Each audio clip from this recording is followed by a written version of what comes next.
Welcome back everyone, and as the title suggests, tonight is all about giving you advice on how to succeed with your training goals, life goals, whatever it may well be. I'm not going to sit here and try and brainwash you and say you have to go into a Zen-like status to achieve anything in your life, but there's a couple of little steps that you could take psychologically as well as physically to get you where you want to be. So I'll start by the basics. You know, we've all got our own little tricks and psychological things that we do. So you may well be the person who goes into the gym and you cannot motivate yourself unless you have a really obscure music track or music playlist to get you going.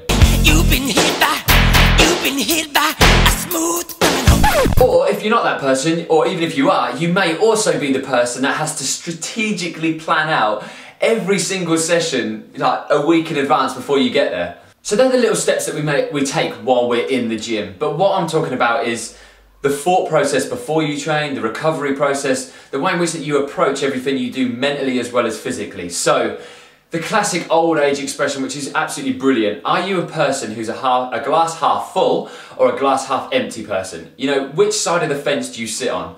But in a training sense, what I'm talking about is, are you the type of person who, say you go to the gym 2 times, 4 times, however many times it may be in a week. Say you go 5 times a week, right? You have an amazing workout, you have a really crap one, and then you have 3 fantastic workouts.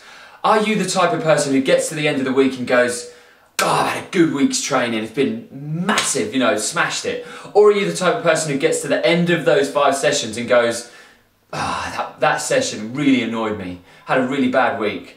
You know, that's the type of attitude we're looking at. You know, it's really, really easy to be down on something, but what you need to understand is that 4 bloody good sessions and 1 bad one, that's not a bad week. You know, you're doing a fantastic job by even getting in there and having a bad session. So start to look at that and start appreciating the fact that you're actually working. You may not have a fantastic session. We all have bad ones, but remember to wipe it out and move forward. So we've all got one of those friends, looks absolutely amazing, you know, massive body transformation, but is always going, I bloody hate my body, I want to change. It's always crap. I always feel fat. I absolutely hate it. You know, I've got friends like that, and in my opinion, their biggest problem is that they haven't appreciated the journey from going from where they were to where they are now. They're always so fixated that far in the distance that they're not appreciating all the little progressions they're making. So you need to remember to train your brain along the way. So for instance, say you're someone who comes to me and wants to lose a stone.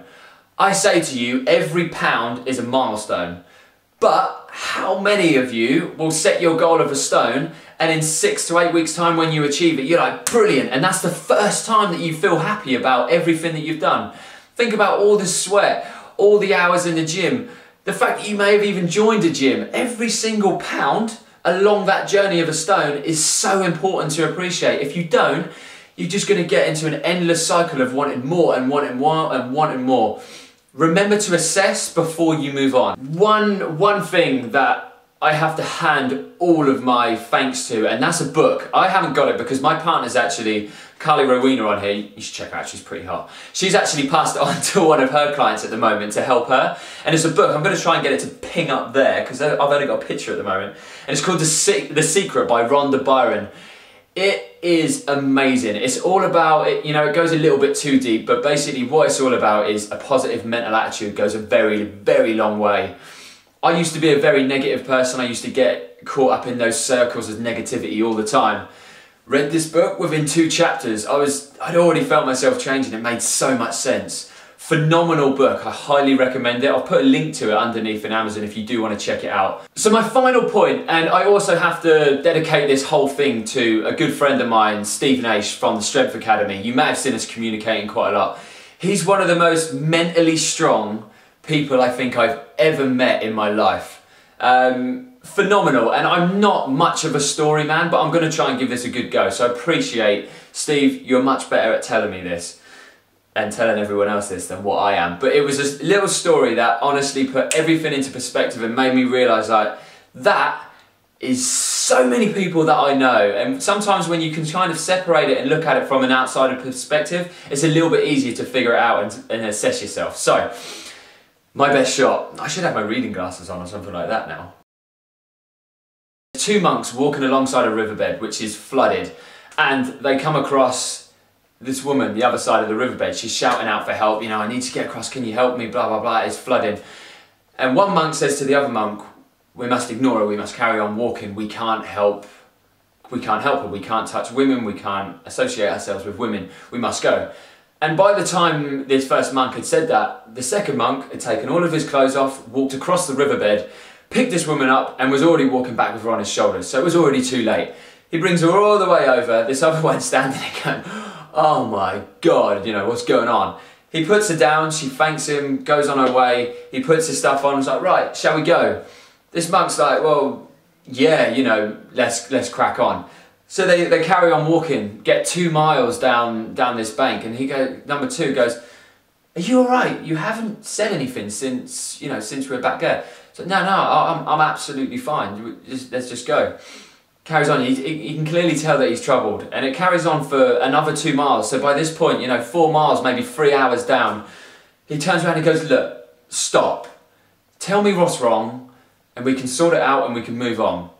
And this monk turns around and goes, it's troubling me.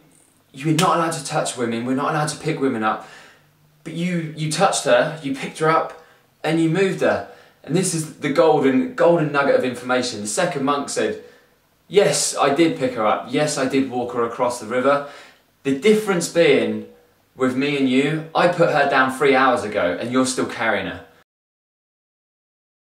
So that was an absolute nugget of amazingness from Steve. Brilliant story, really helps you go, yeah, that's me. I dwell a little bit. So what I'm trying to say is, try not to dwell, guys. Honestly, the more time that you spend in dwelling is less time you're being productive and proactive. It really does start to bring you down, so don't do it. Keep positive, keep smiling. You're doing a bloody good job, because if you're listening to a fitness channel and you're watching a fitness channel, you're already doing something right. So I'm going to disappear. Thanks ever so much for watching, guys. We'll be back again next week. If there's any topics that you particularly want us to dissect a little bit more, give us a shout. So thanks ever so much for watching, guys. I'll see you soon.